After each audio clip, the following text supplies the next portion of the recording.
اگر میں آپ سے کہوں کہ تاریخ میں ایک ایسی کتاب بھی موجود ہے جس نے 800 سالوں سے مسلمانوں کو خوف، تجسس، فتنہ اور روحانی طاقتوں کے نام پر دھوکے میں رکھا ہوا ہے، یہ کتاب عجیب ہے۔ اس میں طلسماتی اسرار ہیں۔ کیا یہ جادو ہے؟ اگر میں آپ سے کہوں کہ اس کتاب میں اللہ کے مقدس ناموں کے علاوہ جنات، طلسم اور شیاطین کے نام بھی موجود ہیں۔ یہ کون سے نام ہیں؟ کچھ روشن، کچھ ڈراونے۔ یہ علم ہے یا کوئی پرچھائی؟ اس کتاب کے پڑھنے والے کبھی اسے نور کہتے ہیں تو کبھی اندھیرے سے تشبیہ دیتے ہیں۔ لوگ اسے کبھی نور کہتے ہیں اور کبھی گہرا کالا سایہ۔ کیسے پتہ چلے یہ کیا ہے؟ بہت سے علماء کرام کے مطابق یہ کتاب روحانیت پر مبنی ہے، جبکہ اکثر عالم دین اسے شیطانی کتاب کا نام دیتے ہیں۔ اس کتاب نے ہزاروں لوگوں کی زندگی بدلی ہے۔ یہ کتاب بہت سے لوگوں کو روشنی کے سفر پر لے جاتی ہے اور بہت سے لوگوں کو اندھیروں میں دھکیل دیتی ہے، اور اس کے پڑھنے والوں کا کہنا ہے کہ یہ کتاب نئی دنیاؤں کے دروازے کھولتی ہے۔ کیا تمہیں پتا ہے اس کتاب میں پورٹلز ہیں؟ پورٹلز کیا ہوتے ہیں؟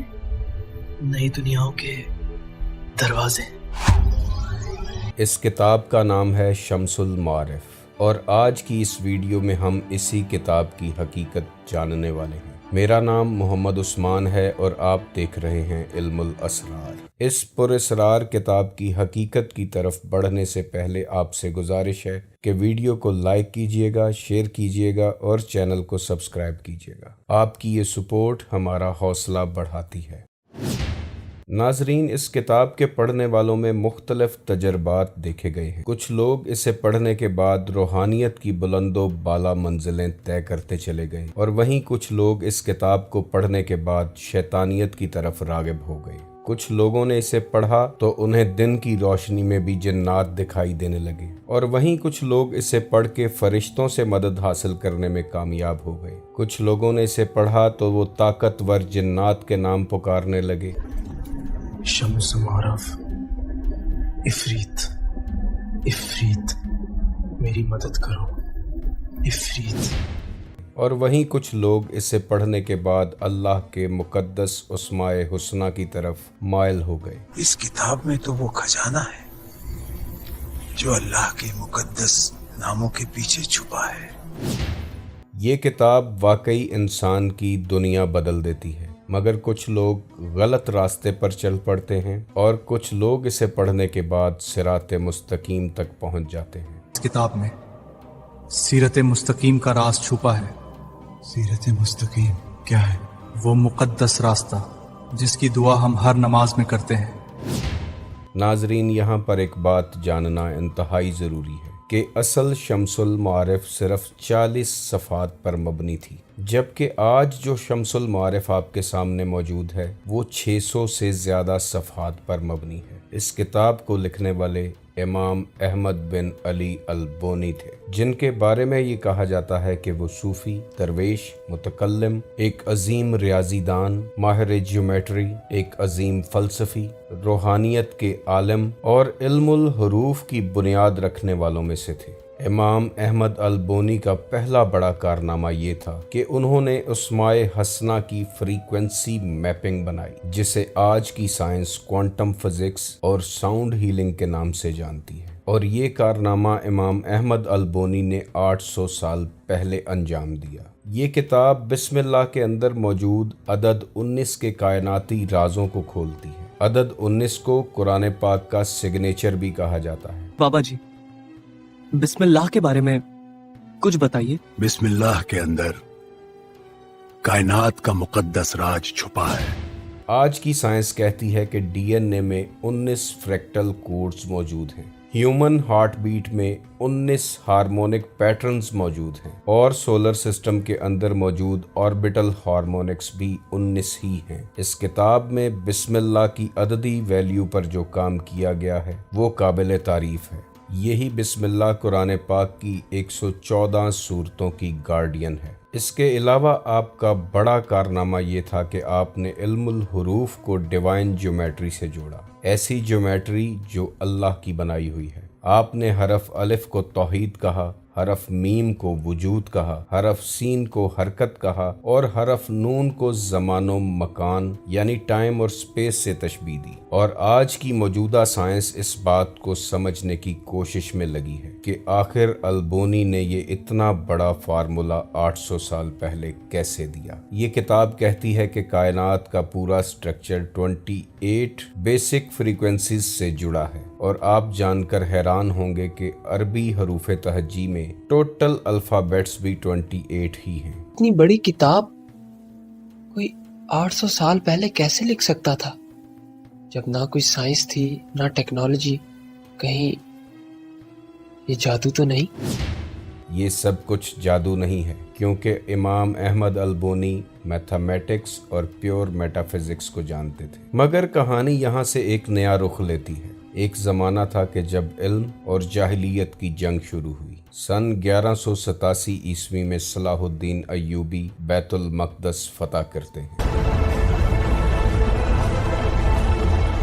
صلاح الدین ایوبی ہوں اور آج بیت المقدس کی فتح کا دن ہے۔ اور 1200 عیسوی میں اسلامی دنیا اپنے مکمل علمی عروج پر پہنچتی ہے۔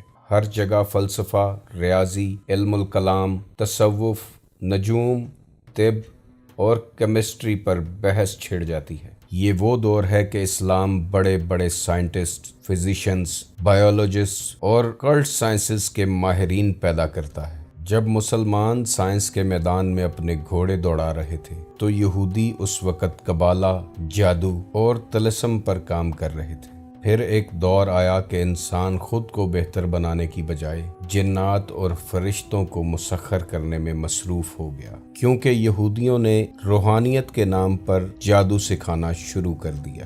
لوگوں کو اللہ کے راستے سے ہٹا کر شیطان کے راستے پر ڈال دیا گیا۔ پھر 1220 میں ایک دن ایسا بھی آیا جس نے اسلامی علم کی ریڑھ کی ہڈی کو توڑ کر رکھ دیا۔ اسلامک لٹریچر پر لکھی 4 لاکھ کتابیں ندیوں میں بہا دی گئیں، اسلامک لائبریریز کو آگ لگا دی گئی اور کتابوں کو راکھ کا ڈھیر بنا دیا گیا۔ اس دور میں خوف و ہراس اتنا پھیل چکا تھا کہ امام البونی ان دنوں مصر کی طرف ہجرت کر گئے اور سن 1225 عیسوی میں اصل شمس المعارف، جو صرف 40 پیجز پر مشتمل تھی، لکھ کر دنیا سے رخصت ہو گئے۔ یہ 40 پیجز اسلامک اسپرچولزم اور روحانیت سے بھرے ہوئے تھے۔ جیسے ہی البونی دنیا سے رخصت ہوئے تو شیطان نے اپنا کام شروع کر دیا، اور اس کتاب میں جن بڑے چیپٹرز کو شامل کیا گیا وہ تھے 7 سیلز، بک آف تلسمنز، جنات سے معاہدے، قبرستانی عملیات، ایسے جادو جو محبوب کو قدموں میں لانے کے لیے کیے جاتے ہیں، اور سب سے خاص عفریت کو حاضر کرنے کے منتر۔ یہ عفریت جنات کی ایک خاص نسل ہے جسے حاضر کرنے کے بعد لوگ معاہدے کرتے ہیں اور اپنے کام کرواتے ہیں۔ جب یہ کتاب شیطانی ایڈیشن کے ساتھ منظر عام پر آئی تو بہت سے علماء کرام نے اس کتاب کو جلا دیا اور اسے غیر اسلامی قرار دے دیا گیا، کیونکہ اس کتاب سے اب شرک کی بدبو آنے لگی تھی۔ جہاں مسلمان اس کتاب کو رد کر رہے تھے، وہاں شیطان اس کے نئے سے نئے ورژنز بنا رہا تھا۔ اسی کتاب سے لیے گئے سفلی اور جادوئی عملیات آج سوشل میڈیا پر گردش کر رہے ہیں۔ ایک عام انسان کے لیے انتہائی مشکل ہے کہ وہ اس کتاب میں سے البونی کے لکھے صفحات اور شیطان کے لکھے صفحات میں فرق کر سکے۔ 600 پیجز کی اس کتاب میں سے وہ خاص 40 پیجز نکالنا انتہائی مشکل ہے۔ اسی لیے اس کو پڑھنے والا انسان اکثر یہ سمجھتا ہے کہ وہ اللہ کا ذکر کر رہا ہے، جبکہ حقیقت میں وہ جنات کے نام پکار رہا ہوتا ہے۔ وہ ذکر کی جگہ منتر پڑھتا رہتا ہے اور اسلامی نقوش کی بجائے شیطانی تعویذ لکھ رہا ہوتا ہے۔ وہ اندھیرے کو غلطی سے نور سمجھ بیٹھتا ہے اور کالے جادو کی دنیا میں گھس کر ایسے دروازے کھولتا ہے کہ جہاں سے واپسی کا سفر ناممکن ہو جاتا ہے۔ شمس المعارف میں روحانی اور شیطانی علوم کا فرق بال سے بھی زیادہ باریک ہے۔ اب تھوڑا مزید ڈیٹیل میں سمجھتے ہیں کہ آخر اس کتاب میں ہے کیا۔ تو سب سے پہلے اس کتاب میں طلسمی عملیات ہیں، قبالہ کے نقوش ہیں جو انسان کو ہلاکت کی طرف لے جاتے ہیں۔